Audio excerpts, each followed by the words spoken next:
Show TV. एक समय की बात है। एक नगर में एक साहूकार रहता था। उसके 3 बेटे और 3 बहुएं थीं।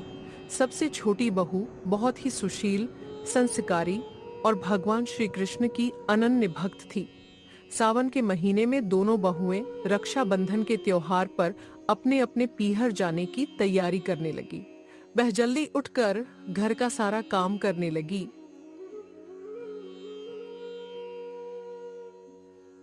दीदी, आज आप लोग इतनी जल्दी जल्दी घर का काम क्यों कर रही हो? कल रक्षाबंधन है, हमें अपने अपने पीहर जाना है, अपने भाइयों को राखी बांधने। हाँ, और तेरा तो कोई भाई नहीं है ना? तू क्या जाने इस त्योहार का महत्व।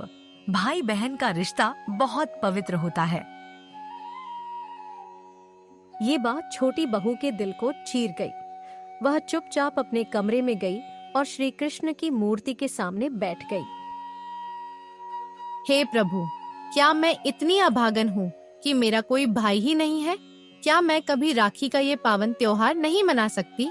मुझे भी एक भाई का प्यार चाहिए प्रभु। छोटी बहू की आंखों से बहते आंसू और उसकी सच्ची भावना भगवान श्री कृष्ण तक पहुंची और अगली सुबह एक चमत्कार हुआ। नमस्कार काका जी, मैं आपकी बहू का दूर का रिश्तेदार भाई हूँ। आज रक्षाबंधन है तो मैं इसे लेने आया हूँ अपने घर ले जाने के लिए। पर बेटा, हमारी छोटी बहू का तो कोई भाई है ही नहीं। तुम कौन हो? हाँ, ये क्या बात हुई? हम तो भाई बहन के किसी रिश्ते में नहीं जाते।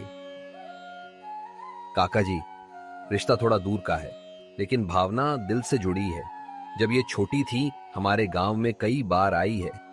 रक्षाबंधन पर हर साल इसकी राखी आती है। इस बार सोचा इसे खुद ले जाऊं। अच्छा बेटा, ऐसी बात है तो हमें क्या आपत्ति हो सकती है? जाओ बहू, राखी पर अपने भाई के घर चली जाओ। एक बात सुन लो भाई साहब, आप मेरी पत्नी को ले जा सकते हैं, लेकिन जब उसे वापस लाना होगा तब मैं खुद आकर ले जाऊंगा। बिल्कुल जीजा जी, जैसा आप चाहें। मेरी भी यही इच्छा है कि उसे खुशी और सम्मान के साथ लाऊं और वैसे ही वापस भेजूं। सभी सहमत हो गए और छोटी बहू अपने भाई के साथ पीहर के लिए रवाना हुई। भैया, इतने वर्षों तक आप कहाँ थे? पहले कभी राखी के लिए क्यों नहीं आए? बहन, मैं 7 समुंदर पार नौकरी करने गया था, अब लौट आया हूं और राखी पर तुझे लेने जरूर आना था। भाई का घर किसी महल से कम नहीं था। भाभी ने बड़ी आत्मीयता से स्वागत किया। आइए ननद जी, हमारे घर की रौनक तो अब आपसे ही है। आज तो घर सच में राखी जैसा लग रहा है। अब जल्दी से राखी बांध और मिठाई खिला, तेरे बिना रक्षाबंधन अधूरा लगता है।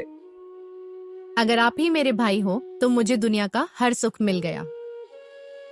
कुछ दिन बाद छोटी बहू का पति उसे लेने आया। महल जैसा घर देखकर उसकी आंखें खुली की खुली रह गईं। ये सब क्या है? इतना ऐशो आराम। पहले कुछ ठंडा लीजिए, फिर नाश्ता तैयार है। बहन तो आपको देखकर खुशी से झूम उठी है। आपको आने की जरूरत नहीं थी, मैं खुद आ जाती। नहीं, तुमसे वादा किया था इसलिए आया।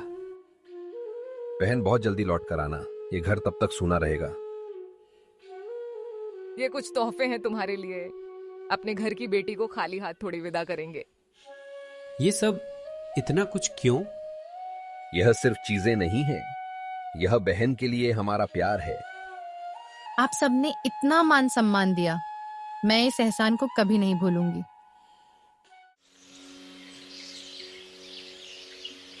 अरे, मेरा कुर्ता तो वहीं रह गया। छोड़िए ना, पुराना है, इतनी दूर वापस क्यों जाएंगे? नहीं, जाकर ले आते हैं।